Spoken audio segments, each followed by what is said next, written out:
9 things to do after no contact.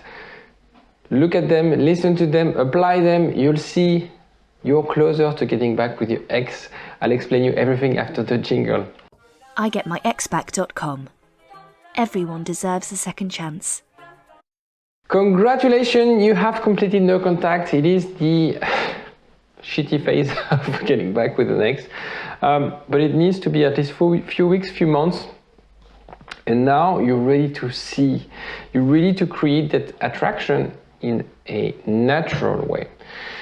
Again, it's really important for you to understand, when it comes to getting back with your ex, you don't want to force things. I've did a video on force and power. You need to empower that attraction back.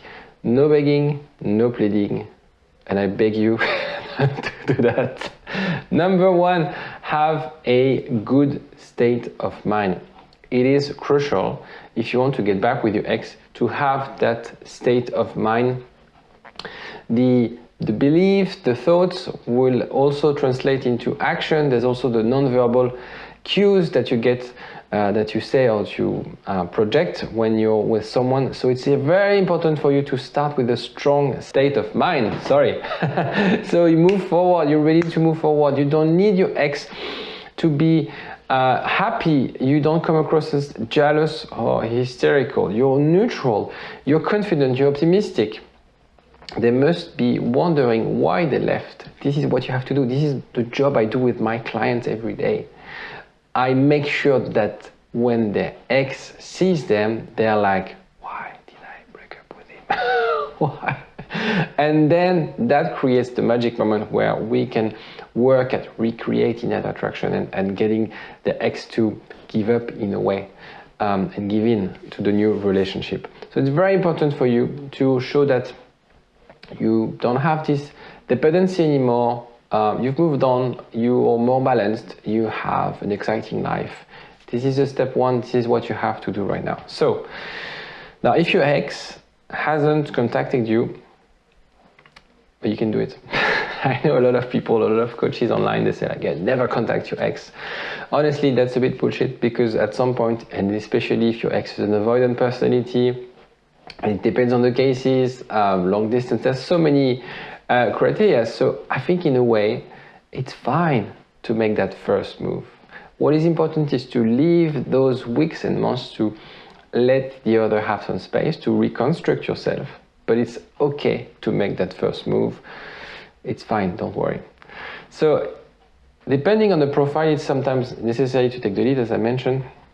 And I think it's very important, this section is very important. The message should be sure that you've moved on, so you don't contact them because you want to get back with them. It's very important for them not to feel that you're trying to get back with them.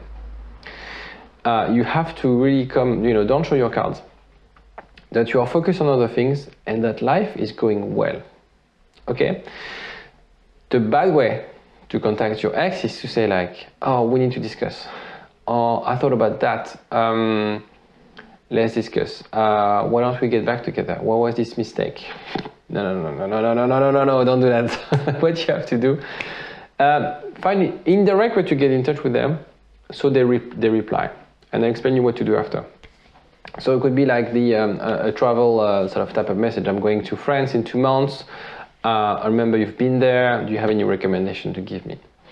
It could be, what was this great restaurant you told me about? I'd like to take a friend there. So it means, unconsciously, it means that I have my life. I'm doing X, Y, and Z. I'm traveling, I'm going to restaurants and stuff like that. And oh, by the way, I was looking for this place. So the main object of the conversation is not so much about you, it's not so much about them, it's not so much about your relationship, it's just like, I have my life, blah, blah, blah, and by the way, can you help me with this? It's a very different dynamic than the message I mentioned before of like, let's talk, let's have coffee, because it puts too much pressure on them. It's also, you can craft a message where basically it's easy to reply. You can also, you need to send this message at the right time, late afternoon. Try to avoid in the morning when they're at work, because they might be busy and they'll be looking at their phone and like, okay, well, I'll take that after. Or send that message at 2 a.m. when you're drunk at the pub. Now, you have to send only one message. That's the hard part. So, of course, you can take hours to craft that message, but don't overthink about that message. It's fine, but just send one and you wait. Okay, you wait and you see how it goes. Then you can reassess. But wait, you don't want to send 1, 2, 3, 4, 6 messages if she or he doesn't reply. Then when you're back, when you're discussing with them, when you have that meeting, because the idea of that message is to start a conversation and get to see them. Okay, I don't care about, you can't get back with them if you don't see them. So the objective is not to talk with them, the objective is to see them. So when you're speaking with them, over the phone or by messages, I like phone because it's more intimate. WhatsApp is okay, but it's very... The good thing with WhatsApp is you can think about what you're going to say, but you create that distance, right? So I like phone calls. Ask useful question. Say thank you if the ex gives you the information. Ask about their life, really put the spotlight on them, make them shine. Ask open-ended question, how, why, what. You can also create emotional connection. You can bring up good memories, oh yeah, I've been to that place, remember we went there. All this kind of stuff really helps, really bring them back. They have this image in front of them or over the phone, they feel like you're a great person, you're balanced, but bringing them back as well. So it's at the same time they see this new version of you and you bring them back with good memories. So all this, this equation is really strong and you project something really, really strong, a vision really, really strong in front of head. Do not ask about their love life. I highlighted this one. Please, please don't ask. Don't ask. And you see if the fire takes and you propose a date. Okay, it's very important. Again, I coach a lot of my clients as well on how to communicate with my ex. Have a look at, if you want to have, I do that by email, mostly on WhatsApp. Have a look in the links if you want to book a session or just start a coaching with my email, but it does really help because then you can copy paste the message and I can help you no, don't do this. I would rather say this, all this kind of stuff. So it's really helpful. 4, organize a short meeting, a short date, 45 minutes, an hour, please. Coffee, I'm quite hesitant, date, dinner, lunch could be too late. The thing is, it needs to be also create lower friction, low pressure from your ex. It's just let's just get a coffee for 30 minutes later. For example, I advised one of my clients recently, rather than say, let's go for dinner on Saturday in this very lovely place, which will make them think, okay, that's fishy. He wants to get back, if he wants to go to that restaurant, that's a pricey restaurant, we need to dress up. I mean, what is he trying to pull off? Alternative, you say, I'll be in the area on that day, in the morning, whatever. You make sure that they're available on that day. And I have a meeting at 10. Should we have coffee before or after my meeting? So you have a life, you do something, and oh, by the way, if you're around, let's have coffee. And it provides them way less pressure because they know that you have that appointment. You know that this meeting will last 30 minutes, an hour max. Okay, and they feel like, okay, well, it's a coffee, there's no harm in coffee. So it's really, find ways for you to create that low pressure, safe environment for your ex. Meet your ex, have a good time. That's the first objective. You're here and the here and now. Be really enjoying that moment. That's it. For the first meeting, that's it. Do not talk about your problems. Do not talk about the whys. Don't make it last for hours, as I mentioned. 45 minutes, an hour, just for this first meeting. Then it can depend. Don't try to make your ex jealous. Don't try to overdo it to show hey, you see, I went to the gym, you see how, yeah. And I'm I'm hooking up this girl, I'm on Tinder with this girl. She's really, she's really hot. She all this kind of stuff. No. Really good time, easy. Make her or him laugh if you want, if you can. Pretty quick, and you end on a high note, and they'll be like, whoa, that was nice. That was a nice moment. That's what you have to feel. That's what you have. The end in mind for that meeting is that you need your ex to think after they see you like, whoa, that was nice. She or he looked fine. I mean, when we broke up, it was like different. It was not, well, I feel like back when we met for the first time, and if it's like this, if he or she thinks this, honestly, it's a winner. You can also, and that would be a step on how you can create all this process, all this sort of a funnel to get back with your ex. You can call a counselor or a coach, such as myself. The thing is, having an outside eye, pair of eyes, can change everything. Very often we are confused, we have the influence, bad or good. The thing is, I'm not criticizing your friends, but sometimes we have friends who tell us to move on, some friends who will have friends who tell you X and the other will tell you Y. You don't know exactly what to make of those things. The idea is also, when you are in that situation and you're facing that challenge alone, you're really sort of have a narrowed focus, and sometimes you miss out on stuff. So that's why having another pair of eyes and also having someone who could challenge you. So when it comes to selecting a coach or a counselor, I would advise you to find someone that you spoke with before, someone who has like authority in the domain, and speak with that person and see if there's a good fit. If you don't feel there's a good fit, then they can't really help you. And when I select my clients, because I select my clients, I also make some checks. I check if they're motivated. I check if they really want to get back with the ex, and if they're serious and want to put that effort in. It is really important, because otherwise it doesn't work. So it needs to go both ways.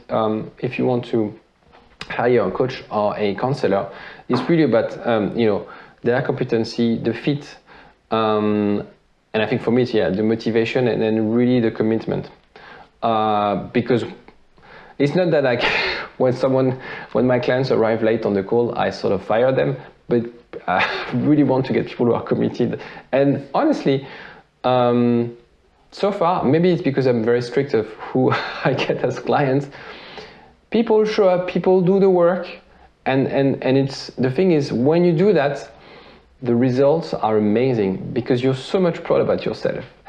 And the say is, when you do coaching, the say is that what you put in is what you get out. So it's really about that. So when you hire a coach, it's an investment, but it's really, be mindful that he or she will not do the work for you. You have to do it. They will push you to do it, but it's really about the effort you have to put in. So I'll be more than happy to help you, but really be sure about whether you're serious about it and whether you're ready to commit.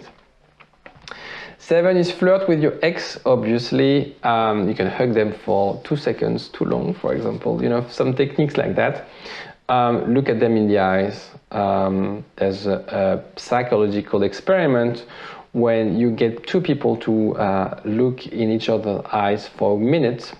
You can watch videos online about that. You cry all the time.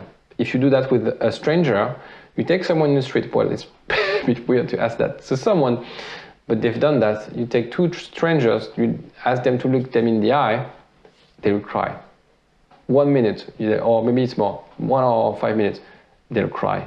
It's so intense to look at someone in the eyes, so don't hesitate to keep the eye contact with your ex. Smile, be positive, be smiling, be fun. You can also play the hot and cold, so don't be too needy, don't be too pushy, and you can be, I love that makes you more than usual. So I love this dress, it's really nice. If you hadn't gained 2 sizes. No, it's the bad one, but you see what I say. It's really about the, I don't remember the expression, it's funny and cocky. So in a way, you make them laugh, but you keep that distance a little bit. You don't want to overdo it and being too pushy. The other technique is to bring back good memories. There are so many things that you shared, and that's what you want. That's also why you want to get back together. Bring those back memories to them, because there's a big chance that they also miss those times. 8, you create a little jealousy. So this one, take with a pinch of salt. don't overdo it, please, please, please don't overdo it. So the jealousy is that other people are looking at you, that someone's calling you, trying to contact you. Be really subtle. Don't overdo it, because the reason if you do it, especially if you're a guy and your ex is a woman, and they'll be really offended. It will come across as very rude. And actually, even if you're a girl and you're dating a guy, the guy will be like, who is she, you know? I don't want to play that game. So really be subtle with that. And it's I watched the other day the Matrix, the number 2, and there's Monica Bellucci, and she asked to kiss Keanu Reeves, and she says, like, you know, the way she looks at you, I miss that. So the way, you know, she desires that the guy Keanu Reeves, because it's only because the other woman, I don't know her name, Trinity, is looking at her with him with, you know, eyes of love, and that's what drives her mad and wants her to kiss him so bad, because she sees that, wow, he has this power, this value. So be that magnet. You know, if you be that magnet, you don't have to show off. Be that magnet, and you'll see that she or he will realize, wow, people are interested in that person. Woo, that's my ex. I dated that guy. Be interesting to be with that guy again. And 9, I left the best one for the end. Sex. Be aware of the one night stand for all time sex. So on the thing is, I love this strategy. That's why I put it at the best.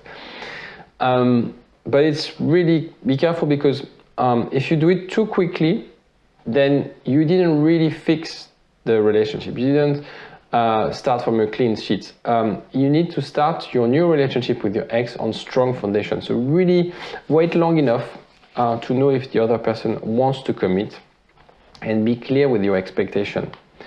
So doing it, don't also, because I have some cases when the one night stand doesn't lead to a successful relationship, and therefore you know it's even worse sometimes than being radio silence or just being alone, because our expectations are definitely different than others. So really be mindful with that. However, I do love this technique, because when it comes to, for example, bringing all good memories, bringing that intimacy, there's no other better things than sex. A lot of couples, if not all couples, after an argument sometimes, they have sex, the make-up sex, right? So in a way, sex is good. In a way, it's a very strong sign. It's not necessarily that it's done. That's the only thing you have to be mindful, but it's always a good sign. So calling them, texting them, getting that meeting, flirting with them, being that pole of attraction, and have sex with them and have fun. Well, that's it for today. Don't forget to like the video, and if you have any other comments, if you see any other things that people should be doing after no contact, don't hesitate to comment. I'll see you next time. Bye-bye. igetmyexback.com. Everyone deserves a second chance.